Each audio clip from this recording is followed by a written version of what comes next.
High friends, welcome back to my channel মহাকুবস ব্লগে সবাইকে স্বাগত। এখান থেকে ব্লগটা স্টার্ট করছি। দেখতেই পাচ্ছ রেডি হয়ে গেছি, তার মধ্যে গরম প্রচুর, ঘেমে টেমে একাকার হয়ে গেছি। তা পাড়ায় যাব, তোমাদের যেটুকু পারি তোমাদেরকে দেখাবো। চলো, তার আগে আমি শর্ট ভিডিও করেছি, এর জন্য ঘেমে গেছি।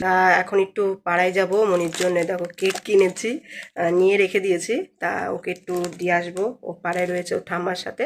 তা চলো দেখে আসি কই মনি কোথায় গেল পাড়ায়, ওকে দিয়ে আসে। এটা আমার তাড়াতাড়ি আমি করে নিয়েছি। দেখো ঘেমে মুখ ধুয়েছে, দেখো তাও মনে হয় ঘেমে পুরো চান করে ফেলেছে। তা চলো, তা বেশি বড় ভিডিও হবে না, অল্পের মধ্যে ভিডিওটা কমপ্লিট করব।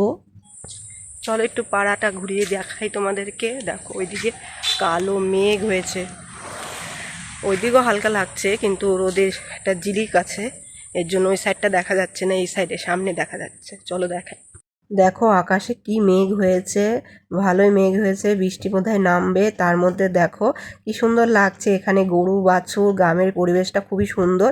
তা তোমাদের একটু পাড়াটা ঘুরিয়ে নিয়ে আসি, তোমাদেরও ভালো লাগবে। দেখো চাষিরা চাষ করে যে ঘাসগুলো হয়েছে সেই ঘাসগুলো গরুর জন্য নিয়ে আসছে। দেখো চাষিরা মাঠের থেকে এখন বাড়ি যাচ্ছে, দেখলেই তোমাদের দেখালাম।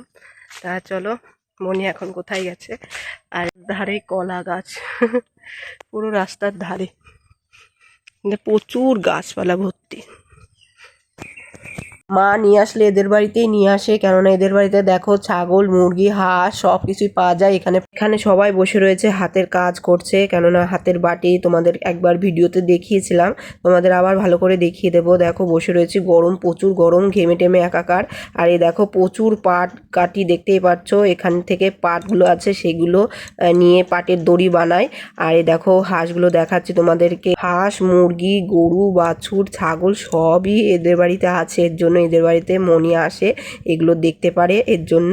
আর এই দেখো আমার মেয়ে কি দুষ্টুমি করছে, আর ওখানে দেখো হাতের কাজ করছে ওরা, সেগুলো তোমাদের দেখাচ্ছি। গ্রামের পরিবেশটা না খুবই ভালো, গ্রামের মানুষ না খুবই কাজ পছন্দ করে। দেখো একটু টাইমও বসে থাকে না, সবাই একটা না একটা কাজ করে। মেয়ের সাথে একটু খেলা করছিলাম, একটু হাসাহাসি হচ্ছিল, মেয়েও হাসছিল। আর এই দেখো মেয়েকে নিয়ে এখন বাড়ির দিকে রওনা দিয়েছি, আর মেয়ের সাথে কথা বলছিলাম। তা চলো যেটুকু পারি তোমাদেরকে দেখাবো। এখানে দেখো, দেখো মাঠের থেকে ছাগল, এক পাল ছাগল বাড়ির দিকে রওনা দিচ্ছে, সাথে মালকিনও আছে, তোমাদেরকে দেখালাম। এখানে অনেকের বাড়ি ছাগল মুরগি সব বাড়িতেই থাকে কিছু না কিছু, আমাদের বাড়িতে সেরকম কিছু নেই, তাই তোমাদেরকে দেখাতে পারিনি। তা যেটুকু পারবো তোমাদেরকে অবশ্যই দেখাবো। তা রাত্রে এই দেখো পরোটা বানাচ্ছিলাম, আর সুনীতকে বলেছি যে ঘুগনি আনতে, ঘুগনি দিয়ে পরোটা খাবো। এটা পরের দিনের রাতের ভিডিও তোমাদেরকে দেখাচ্ছি। তার পরের দিনকে মনসা পুজো, সেদিনকে কি বলতো আমরা রুটি খাওয়া হয় না, কেননা মনসা পুজোর দিন রুটি খাই না, কেননা নিয়ম আছে আমি শুনেছি, সেটা তোমাদেরকে অবশ্যই বলবো।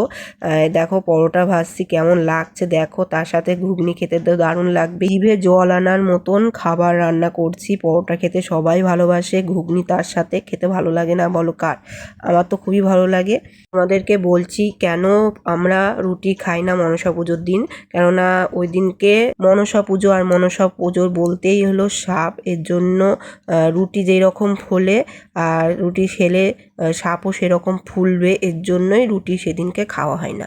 তাই তোমাদেরকে বললাম, আমি তো সেরকম জানি না, এখানে সবাই তাই বলে, তার জন্যই তোমাদেরকে আমি এই কথাটা বললাম। দিদি বলেছে আমাকে, আমি যে কথাটা বললাম এটা ঠিক না ভুল তোমরা অবশ্যই বলবে কমেন্টে। আর এই দেখো ঘুগনি খেতে তো দারুণ লাগবে, তার সাথে পরোটা। তা বেশি বড় ভিডিও করব না, অল্পের মধ্যে ভিডিওটা শেষ করে দেব। তোমাদের কেমন লাগলো বলবে, তোমাদের বাড়িতেও মনসা পুজো নিয়ে কি নিয়ম অবশ্যই আমাকে বলবে কমেন্টে। তাই দেখো পরোটা, গরম গরম পরোটা ভাজছি, কিন্তু খাওয়ার ভিডিও তোমাদেরকে দেখাতে পারছি না, শুধু ভাজার ভিডিওটা তোমাদেরকে দেখালাম। কেমন হয়েছে অবশ্যই বলবে, গরম গরম পরোটা আর ঘুগনি। তাই দেখো লোভনীয় জিনিস, খেতে সবারই ভালো লাগে। মেয়েকে নিয়ে সেরকম ভিডিও করা হয় না, এর জন্য তোমাদেরকে দেখাতে পারি না, তার জন্য অল্প অল্প করে তুলে রেখেছি। তোমাদের কেমন লাগলো অবশ্যই বলবে। তাই দেখো এখানেই শেষ করছি, বাই টাটা।